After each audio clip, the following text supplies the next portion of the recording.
Sounds good to me. Great. So good evening. It's Wednesday, August 11th, 2021. This is the meeting of the Economic Development Commission. Tonight, we have John Guskowski. He's administering the meeting, as well as many other duties. Cheryl Mitchell, Bill Rankin, and I'm Richard Maloney. I am the chair of the commission. So welcome, everybody. So we just kind of did call to order. Why don't we move to approval of the minutes? Cheryl has produced a very well done set of minutes, and Bill kind of went through it and made some corrections, and I think we have it currently on the docket for approval. Could I hear a motion for approval? I'll make a motion to approve the minutes of July 14th, 2021 as written. Thank you, Cheryl. I'll second that. All in favor, just raise their hands or say aye. Aye.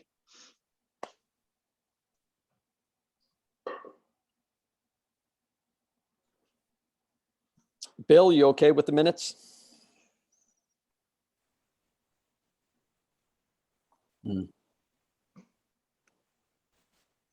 Looks like you might be frozen again. Yeah, I I don't know. think You so. may want to, Yeah. Bill, you may want to try, if you can hear us, if you try turning off your camera, maybe you free up some bandwidth.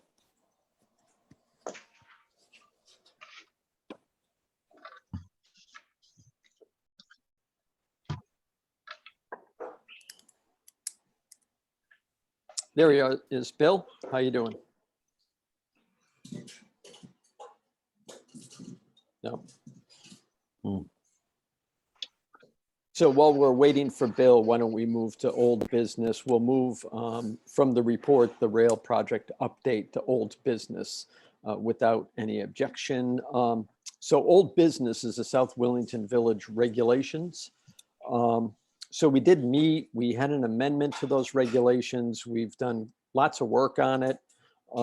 It's always good to, listen to, residents, get some feedback, talk to town officials. We talked to the zoning commission a little bit about it. They seem to be strategically in favor of it. They haven't completely seen the document, but, they did get an overview of it. So I think we're ready now. I think we're going to have a zoning hearing on this matter, and we've effectively referred it to the zoning commission. And I think, John, you can speak to this, but I believe that you had asked Mike if you should be the applicant on the zone change application. Yeah, and I think, and to be honest with you, I'm not exactly sure where we landed on it, because simultaneous to the South Willington Village regs, the Planning and Zoning Commission wants Mike to propose an amendment to the regulations surrounding the Phelps Crossing area, because there's a couple of properties there that want to be used in a way that the regs currently don't allow. And I think specifically that nice old wooden barn that's across from the old River and Rail Tavern, right alongside the railroad tracks. They're looking to do potentially a brew pub in there, or a brewery, which is not currently allowed by the regs, as well as looking at loosening up the regulations a little bit to make the property to the north of the Dunkin' Donuts a little bit more redevelopable. So Mike shared with me yesterday a set of proposed regulations that would sort of increase flexibility in the Phelps Crossing area. And I think they might end up taking up that set of amendments along with South Willington Village at the same meeting. And so what Mike was doing is wrapping that up so he could refer it to the Regional Council of Governments, which is statutorily required when you do a text change. So he was trying to get that in, I think, this week, which would give him 35 days. And if we look at the calendar, what that would mean. So it would probably be for the Willington meeting on September 21st. Would be my suspicion, is probably when we're going to get a hearing on these. Great. Yeah, clearly we've had some discussions around the corridor there on 74 and Route 32. You know, that's a Repco building that doesn't have a septic system. We'd like to see that redeveloped. We have the old Descus small building that is Bruce's kitchen right now. We'd like to see something done with that building, a little bit of redevelopment on the residential area so that we could have some sort of multifamily use there, a little bit more high impact. You know, and you've got Phelps Plaza now, which is a whole new use. So I'd like to hear from Cheryl or Bill what their thoughts are on, you know, us referring the South Willington Village regs over to the zoning commission, and then staff working with economic development, obviously, to look at that corridor, the 7432 intersection, and redevelop those regulations. I think that's a great idea. Any questions, Cheryl? I mean, that would impact River and Rail. You know, it would impact the old Phelps lumber yard, you know, to some degree. It would, you know, we'd probably try to go up. I don't know how far you would go up Route 32. John, have you looked at that at all? No, I think it was, and again, Mike was the one that was tweaking the regulations on this. I think it was a relatively small area, sort of in the core of the 7432 intersection area. And I think the changes he was proposing is to eliminate some of the prohibition on alcohol, frankly, and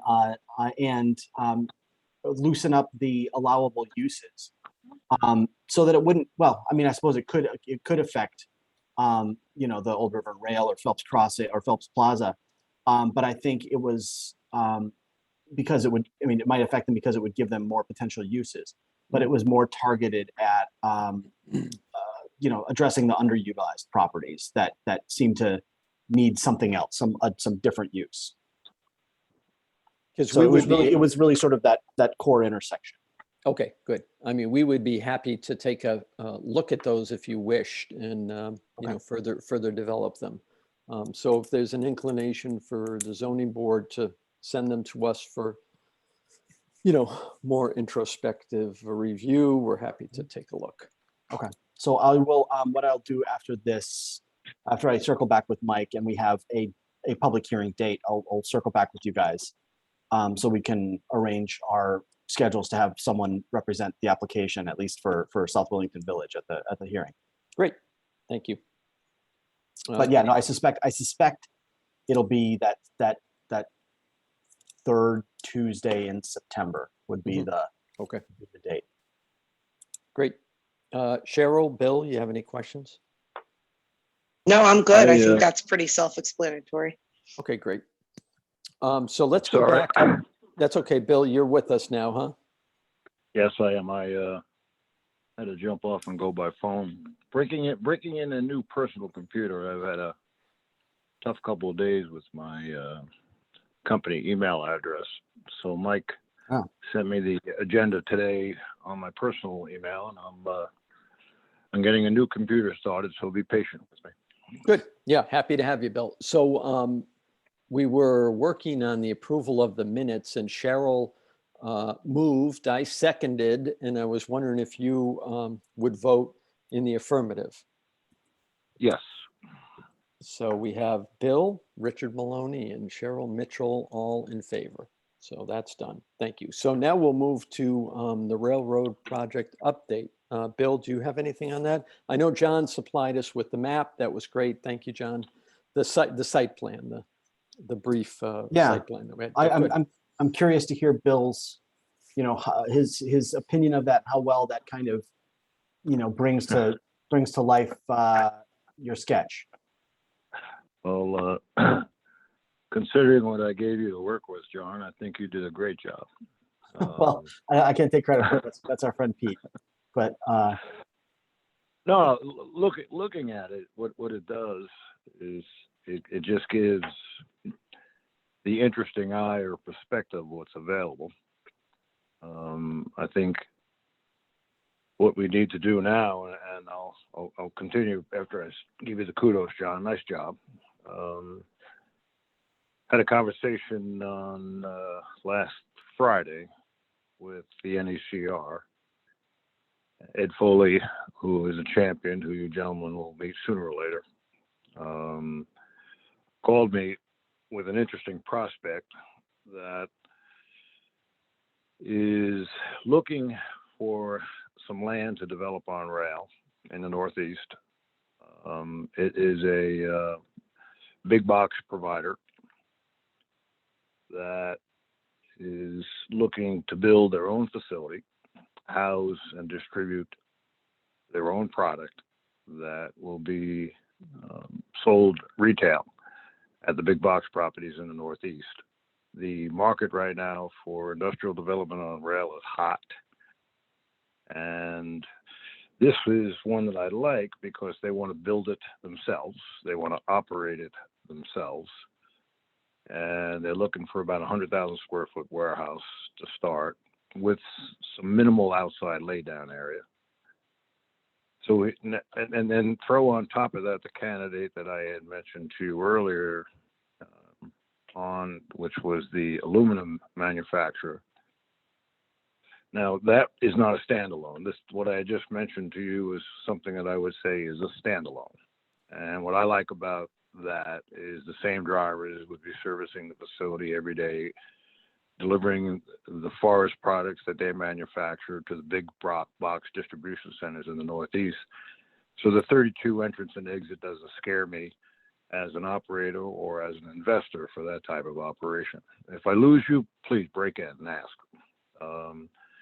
The second candidate, the aluminum manufacturer, who is looking to situate himself in the Northeast for the canning industry.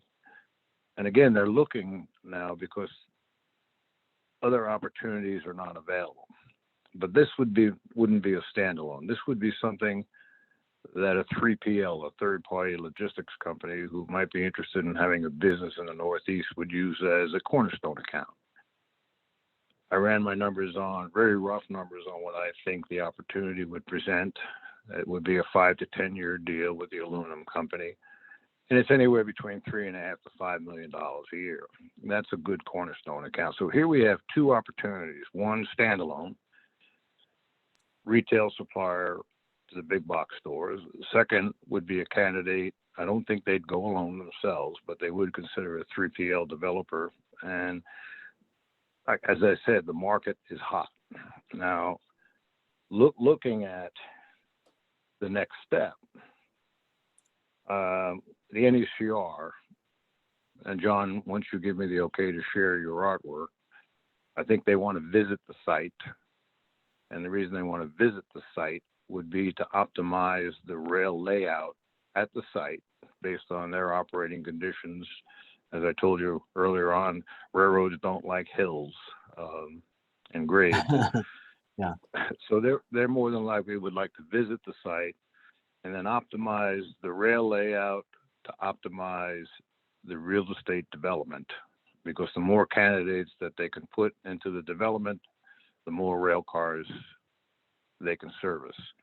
And normally what happens then, if they see the opportunity and the potential, they would work with either the developer or each individual property and share the expense of putting the industrial spur up to their building or their laydown area as those conversations happen. So that's where we're at. There's been a lot of progress over the past 2 or 3 weeks just on the interest, which is being driven by the demand. So I think I would like to share what John has put together here, let the rail look at it, and then set up an opportunity for them. And I'm not talking Ed Foley, he's already visited the site, but I think we should bring them up and have them look at the facility from the standpoint of where the rail is. They have a spur already right there. It's amazing that the spur, it's a long spur, goes all the way down to Ruby Lumber. Rick and I had walked it. And let them come up and optimize the layout of the rail spur based on optimizing the development of the land. Now, Cheryl, I don't know how you're going to get those in the notes, but good luck. You're always so good to me, Bill, about correcting me, so I'm not worried about it. I jotted down as much as I could speedily write, and I know you'll fill in the gaps, so I appreciate it. So, Bill, this if I can understand, the Sure. The big box retailer would want to they would want to own the property, and they would want to build their own facility, and they would be basically bringing the big box supplier, not the big box retailer. Oh, okay, supplier. But it's essentially a lumber supplier to a big box. I'm not allowed to talk about that, but Okay. you're right. And so, and I'll you don't have to respond until I ask the question. But so it sounds like they would want to acquire the whole property. They'd use this to bring in lumber, and either bring it from trains onto trucks, and then they'd haul it out and deliver it to the big box stores. But they would want the whole site, even though at the start they'd only want 100,000 square feet, which is pretty small given the size of that property. But they wouldn't necessarily want to co-locate with, your other aluminum guy or whatever. No, they Okay. But the aluminum guy would be willing to. Interested. Yeah. Well, let me back up a little bit, John. Yeah. What they use is they use the big box stores to justify the project, and then they open up what we call the gravy accounts, which would be the lumber yards and huge developments where they sell lumber directly to. So they go in under the premises of the big box retail will justify the investment, and then they also spread their wings and service other accounts.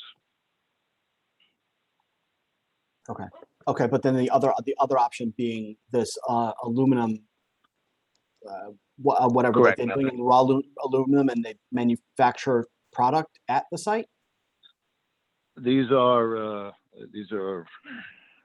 producer out of. I'm going to leave the names alone. Yeah, no. What I'm just wondering is if it's just a sort of a transfer, like you're offloading from trains and putting them on trucks, or they're doing something to the product while it's there. It's work in process. Uh-huh. It's being sold today to the canning industry. Basically, beverage, both non-alcohol and alcoholic. So the contracts are already in place. And what they do is today it's all being trucked from Kentucky, and they understand that within 5 to 10 years, if they have the capacity and the workforce to do that, the cost is going to go in the opposite direction simply based on supply and demand. So see what's really driving the interest in real estate development on rail is the fact that the average age of a truck driver today is about 56. Yeah. We already are about 40 to 50,000 drivers short right now. And there's not a lot of people entering the business to drive trucks and stay away from home for a week or two. Amazon, FedEx, UPS, final mile warehouse jobs are paying almost as much as these over-the-road drivers to stay away from your home for a week or two, and they realize that's not going to survive. So that's I just gave you the dynamics of what's happening over the next 5 to 10 years.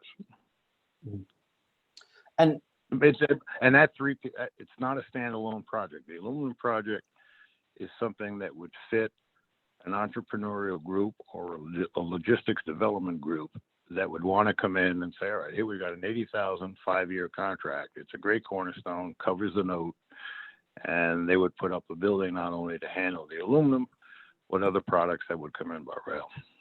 Something very similar to what I did up in Massachusetts 25 years ago. Yeah.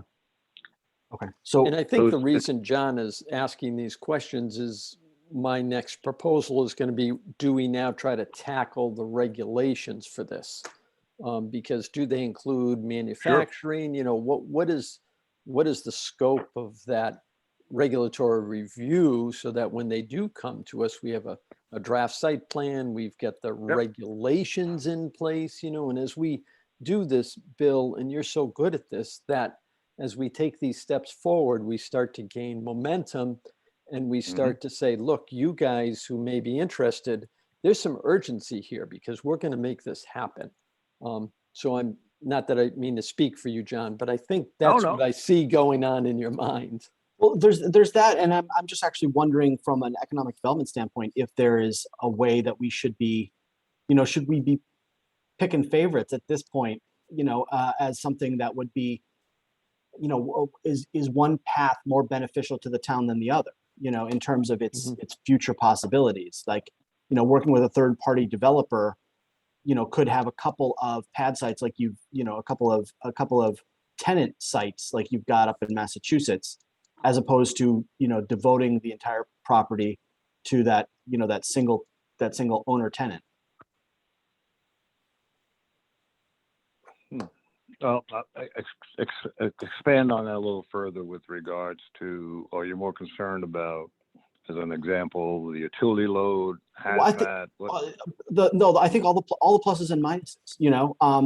If you've got, what's the ultimate growth potential for the lumber guys? If it's a single use and it may be a single building, maybe they have two buildings or something in the future. But if it's developed by a third party, person like yourself back in the day, if it's better to push it that way, because then you could get multiple buildings, multiple tenants, and opportunity for bigger, more job potential, even though that might come with some traffic externalities and stuff like that. But where is there a cost benefit to the town that pushes us one way or the other? That's a great question, and I also think from the risk standpoint and the probability of success standpoint, I think the more tenants you have, the better you are. But again, when you make this type of investment, and we'll get into that development in a minute, but when you get into this type of investment, the lumber market is hot right now, but the lumber market goes through cycles. And Rick could expand on that more than I know, with regards to construction and housing starts, etc. So I think they're not, if they were gung ho that this market was going to continue forever, I think they would say we want the park. I'm just using this as an example. But for me, if we had multiple tenants in the park that are rail oriented, and by that I mean they move product, whether it's heavy, first of all, because you move as many boxes of cornflakes in a 53-foot trailer as you do in a 60-foot rail car. That comparison always gets everybody. So it needs to be heavy, it needs to be work in process, needs to be serving multiple end markets. I'm talking as the industrial park now, to flatten out the risk curve. So I think the more tenants that you have, the more volume that you'll have, which means the more tax revenue that the town will get. And that benefits, a diversified tenant base or diversified flow of product also benefits New England Central Rail, right? Correct. Okay, so I mean, so it might be, obviously we want to not just foreclose any options, but maybe we might all be on the same page that a third-party developer might be the way to position this. Yeah, I getting onto that conversation, I think getting it on the rail website will start to attract that type of interest, but I also think we owe Mr. Desiato a conversation with regards to see if he wants to be the developer. Yeah, I'm not sure. I at this point in his career, I would doubt it, but I'm not sure if he has any children or whatever the case may be. But I think we owe it to him to have a conversation with him on how he would like to proceed. I see. Either way, if he's not the developer, I think he has a business that would complement the development, and his exit strategy is not only is he going to get paid for the real estate, he's going to get paid on his exit with moving dirt around and building foundations and water flow, retention ponds, et cetera, et cetera. So that was going to be my final question. But my next question is how do we handle the next conversation, not only with Mr. Desiato, but John, you're already taking it to the town too. So I appreciate that. Yeah, well, I think Rick, and I'm sorry to monopolize the conversation, Rick. I think our next steps, I have no problem, obviously, with you, Bill, sharing this with New England Central. I think we would probably want to run it past Mr. Desiato just to let him know that, we're kind of showing this initial layout to kind of start spurring interest in the property. But I think we can probably proceed to that next step. I would imagine they would want to visit sooner versus later before they put this on their website. But I'll let Ed do his homework with the corporate office on getting the engineering group up here. Okay, good. Bill, could you talk to Mr. Desiato and let him know what transpired here tonight? If we're all okay with that, definitely, yes. Yep. Cheryl, you okay with it? Sorry, I couldn't get myself off mute. Yes, I'm okay with that. Great. Okay, so why don't we go about doing that? My main issue here is to develop some type of energy, some type of, need from that developer to come in and get this project off the ground. So, yeah, I think that sounds like a good plan. John, you good with that? I don't know if you want to meet with Mr. Desiato with Bill or not, or whatever you feel is appropriate. I don't know, Bill, I take your lead. You sort of have a relationship with him, but I'm happy to give him a call and see if it's okay to share that layout. And then, have him circle back with you about different tours. That would be a good enclave. I think that's the right way to do it. Sharing that information with him, and then I'll follow up with a phone call, John. Okay. All right. I'll do that, and I'll let you know when I speak with him. Great. Thank you. Okay. So we'll move Sounds on. Yeah. Thank you, Bill. That's great report. Great progress. Yeah. Rick, I'm going to step away for just a second. Okay. Sounds good. We're moving along. So we're going to move to incentives for small business startups. We've had lots of discussion, lots of thought about what do we do with these small businesses that are coming to town? Do we have a pool of money that is readily available for them that we can tap into for machinery and equipment and just kind of fit out of these premises, or do we have them come at us with an application? What really is the appropriate process for getting some sort of process together so we can go to the Board of Finance and talk to them about giving small businesses some sort of relief? I'd be interested to hear Cheryl and Bill's comments on that.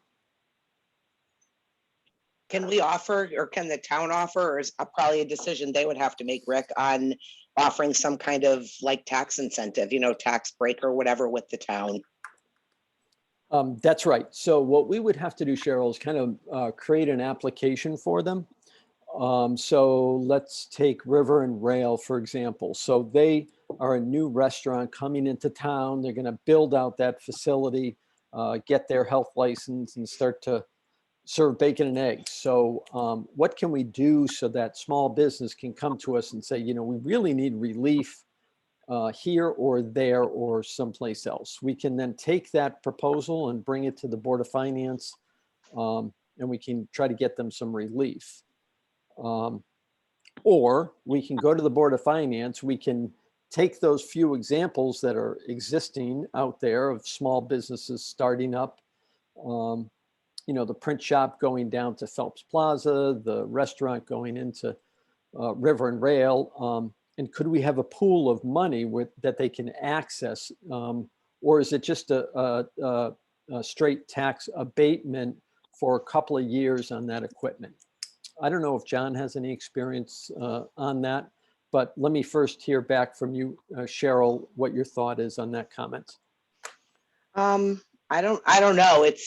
I don't know what else. I mean, what would a small business use like some kind of pool of money for? I mean, for like advertising costs or just startup costs? You know what I mean? Like that certainly is something that we could offer too, if there was a pool of money we could draw from. Yeah, I think it's two things. So it's, can we create a pool of money for them to incentivize them to come into town first? Yep. And then second, can we have a tax abatement program that gives them tax relief for a few years on their, their fit out of their equipment and, the like.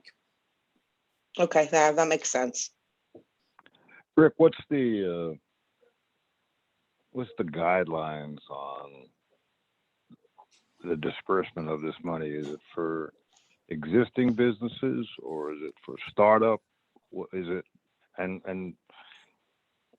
I apologize, but talking. Is it gifts? I mean, what is the actual purpose of these funds, as you understand, or don't you understand? Right. So the American Recovery Act has supplied the towns with, a pool of money. Now the towns can choose to do multiple things with that pool of money, but they're given a guideline. One of the things in there is subsurface septic systems for businesses and residents. Okay. Another thing is small business relief. Okay. So we can go ahead and define what that relief looks like, Bill. We can have it as restrictive as we want, or as loose as we want. And we can go ahead and, as a town, choose how big that pool of money is. The town received $1.7 million. I'm thinking that small businesses in town are probably entitled to, $300,000, $400,000 worth of that money, because that's really how it was earmarked in the purpose of it. So this would be existing businesses in town. Correct. With regard, Correct. with That's right. Okay. Right. So when we set up, and my question is, how do you get that out? How does that? Yeah. How do we distribute that information? Not Right. only for the benefit of our town and our citizens, but also for the benefit of what we're trying to get done here as the development committee. Because it's a hell of an opportunity. exactly. So I'm not disagreeing with it, but I'm confused over exactly what it's meant for, and then do we need to meet individually with the finance board to say, all right, Terry, no, even though it's not in town, but Frank's garage has an opportunity to grow its business. Here's how it suffered during the pandemic, and this is why the funds are justified. Just using that as an example. I'm just a little confused over not the purpose, but how we get that message out. Sure. So the process is pretty simple. So the Board of Selectmen have set up an ad hoc committee. One of the Economic Development Commission members is on that committee. So what we need to do, or the selectmen could go ahead and do it without us, but I think we should take the lead. We need to create an application. I've asked John and Mike to think through what an application might look like. We've taken a look at some of the other towns around us, what their applications look like. And I think we should put this on our agenda for next meeting, and we should try to come up with some sort of an application that then gets and identifies those businesses that need the money and what the requirement is to get the money. You have to have been in business for at least 6 months. You have to have, maybe you do, maybe you don't have to have an employee, but we need to get through that criteria. And then we need to give that to the Board of Selectmen, to give to the ad hoc committee. And we need to come up and decide how much money we believe is appropriate. And I'd ask John to comment on that if he thinks that's the correct way to handle that. So yeah, I mean, I'm just trying to make sure I'm keeping these things separate. So we have discussion, 2 points, one, incentives for small business startups, 2 is American Recovery Act funding uses. Yep. We've sort of morphed more towards the second, right? Yep, we have. Okay. So yeah, we've been doing a lot of reading and talking and investigation of how these funds need to be spent. And to the best of my understanding, there really needs to be a nexus between well, shoot, hold on. Can you hang on just one Yeah, second? go right I ahead. apologize. Yep. I was just going to finish John's comment, and I think he was saying there has to be a nexus, between the need, why it was set up, and then how to get it dispersed. So I think the application does it. So the process becomes creating this application with the criteria, and that acts as that nexus between the business need and the disbursement of the money. Has anybody, Rick, reached out to any neighboring towns to see what their requirements are and what their criteria are for the funds that they were presented with? So towns are really still kind of all in the same place. They're all trying to figure it out. And Gotcha. actually, a lot of towns are right now sort of struggling with the question of how do we administer these things. And the councils of government. I don't know if CROG is doing this as much, but I know to the Northeast Connecticut Council of Governments, the Council of Governments in Middlesex County are all sort of proposing to administer funds collectively, with a kind of a jointly appointed staff person at a regional council of governments. And so, a lot of these small towns are just trying to figure out how to wrangle with the fairly paperwork intensive, Department of the Treasury criteria and reporting requirements. So at this point, nobody really has a fully fleshed out program. So we're all kind of learning this stuff together. The guidance was only released about 2 weeks ago. So, I think Rick's general approach to try to keep it relatively simple, and identifying and setting aside a pool of funds, identifying businesses that have sort of a straight face argument that their business was negatively affected by COVID, which probably a lot of businesses. Then we can make some of these, or we can recommend making some of these funds available to them. But I do think we should keep it relatively simple and just do enough documentation that we can be confident that these businesses were genuinely affected. I agree. But I that agree. It should really, be simple. that needs to be the nexus. So Jen, I don't know if you, Mike, could kind of crunch all that and bring a proposal back to us next meeting, if that sounds reasonable, that we could then forward over to the Board of Finance, for the Board of Selectmen. Okay, so this would be sort of the outline of a program and criteria. Yep. Essentially. Yep. Yeah, I think we can put that together. Great. Why don't I make a motion that John and Mike create an application and try to give the scope of the program for the American Recover and Act funding uses, and then get that back to us next meeting. A second. Thank you, Cheryl. All in favor? Aye. Okay. So we'll do that, John, and we'll expect that back next meeting. Great.